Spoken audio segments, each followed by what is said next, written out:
Hello everybody, my name's John, welcome to my channel. Today we have the Eachine EAT number 11. Not 10 like I said before. Where did I get 10 from? Anyway, moving on. This is the 11. For those that watched the unboxing and review video, you saw that the very last thing that we did with it was we launched it off a 3 meter high jump. It went down, it hit its rear wing spoiler on the ground and bang! It fell apart, as you can see. I say fell apart, it broke, quite frankly. So I am here now just to repair it, and once again I am going to be using my Instaflex Plus Hobby King clear gap filling flexible glue for tyres. But you're all like, but John, it's for tyres, what are you doing? Have you lost the plot? Well, yes, probably, but some of you may have seen me repair the rear wing on the ZD Racing TC10 and it's still holding.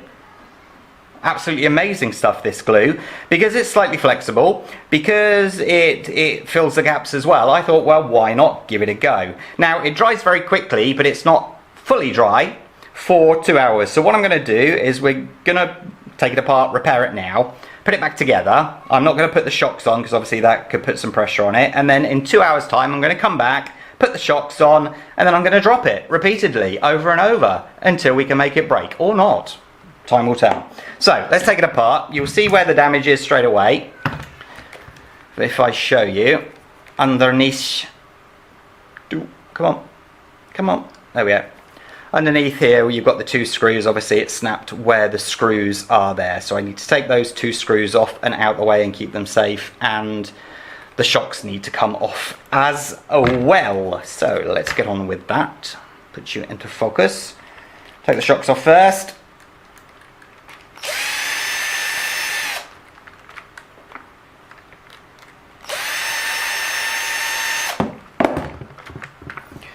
I'll show you in detail now. You can see that it's not really a weak point, because in my opinion we shouldn't have been jumping from that high. Not many people will do that, let's be honest.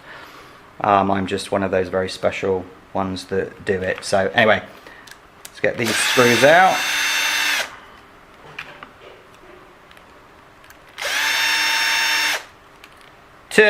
Right, so those, okay, don't go out of the way then. You have to go out of the way. Out the way! Seriously. Right. Is that just a case? Okay, what I'm going to do is, if you see, I'll do it like that. If you see here, there's sort of an open area there. I'm going to put some glue there as well. And it will be there as well. By the looks of it, yeah. These come off. Yeah, okay, I'm not going to do that because I thought that this was all one bracket and it in fact is not.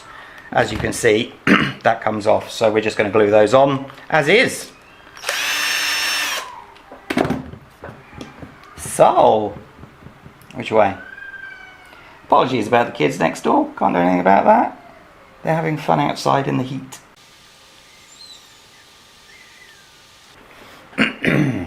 Right, is that one there? Yes.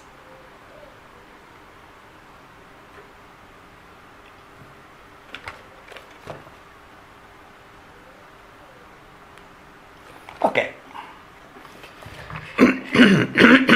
Sorry, bit of a weird throat at the minute. Right.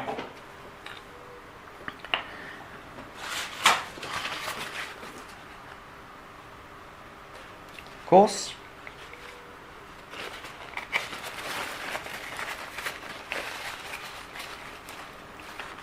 Some of you may know already, but I've been using this glue on a lot of things. Very impressed with it.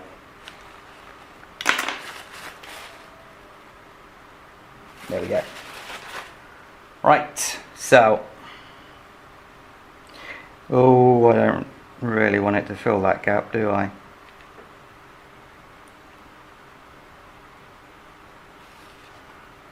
What I mean is, as that dries, then putting the screw back in is going to be very, very difficult.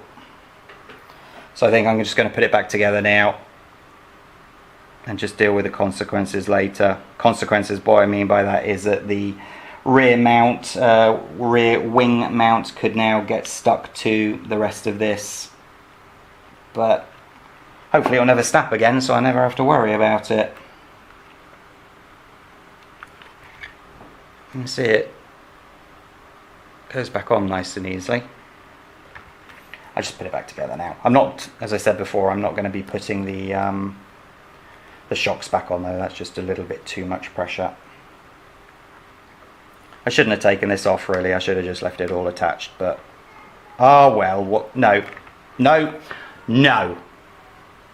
Because if I do that, then there's nothing to hold it in position, is there? What I mean by that is you'll have the whole weight of this that could basically just pull it back off again. Which obviously we do not want to happen. So if need be, I'll just put a small drill in there and just clear out some of the glue once it's dried. Don't know what that was. Okay, I'm gonna let this dry.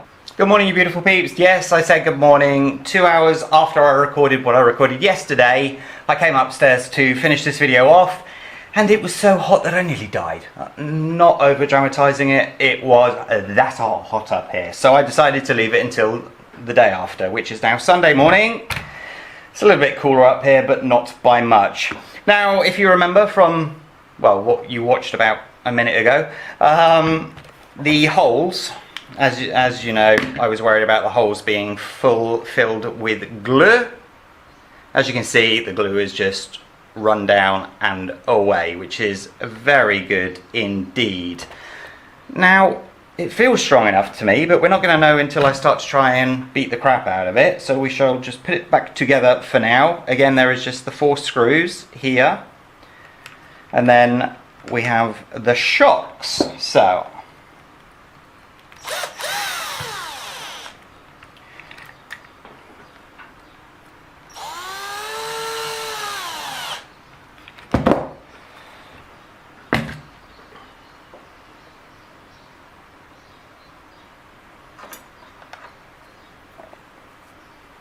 those 2 are the top ones, and then we've got the bottom ones to put in here. If it's going to snap, if it's going to fall apart, it will be at this point.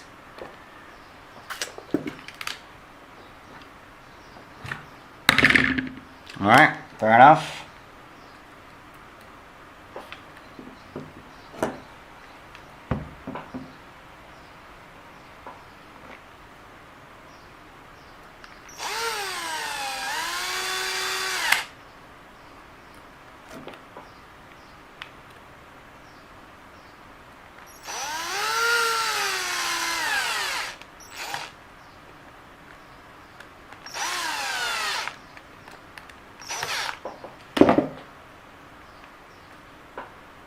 Seems fine.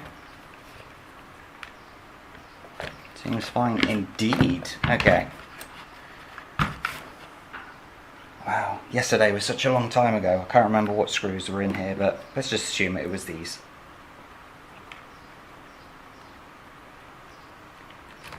Whoops. Or is it those long ones?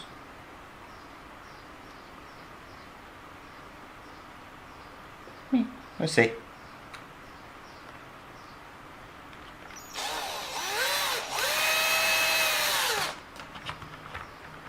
Okay, we'll put these in. I have these ones for afterwards in case I am wrong, which is more than likely. It is Sunday morning and my brain is less efficient on a Sunday morning. It's less efficient most of the time. Now, I could just go out, drive this around and whatnot, but I want to make sure that it is properly repaired, so I'm going to drop it to make sure that it works fine. Does it snap straight away? Oh, I suppose I should do that, shouldn't I? No, it does not. Well, that's a good sign, isn't it? Alright, let me get set up for the drop test. See you soon. Okay, how long before it snaps? Place your bets now.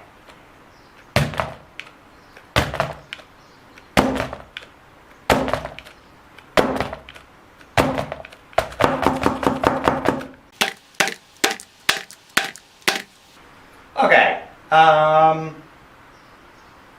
I'll be honest with you, I expected that to break already.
Okay, well you just saw it fail.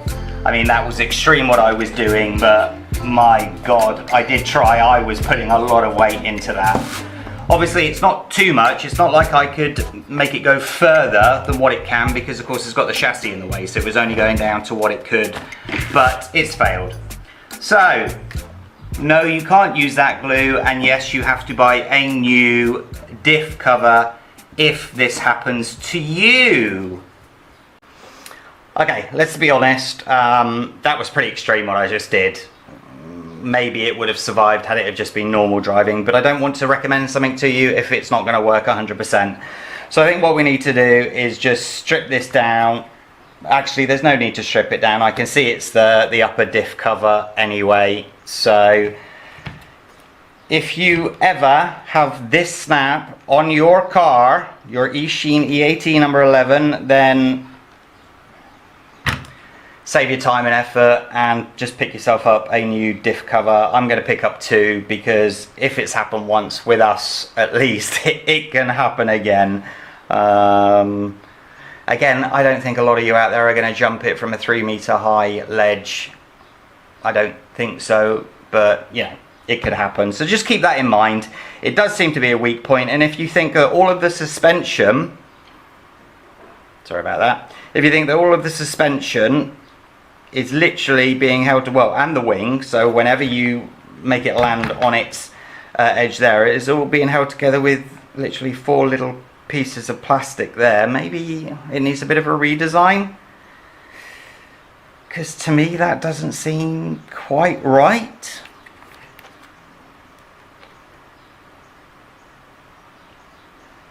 Maybe it made out of metal.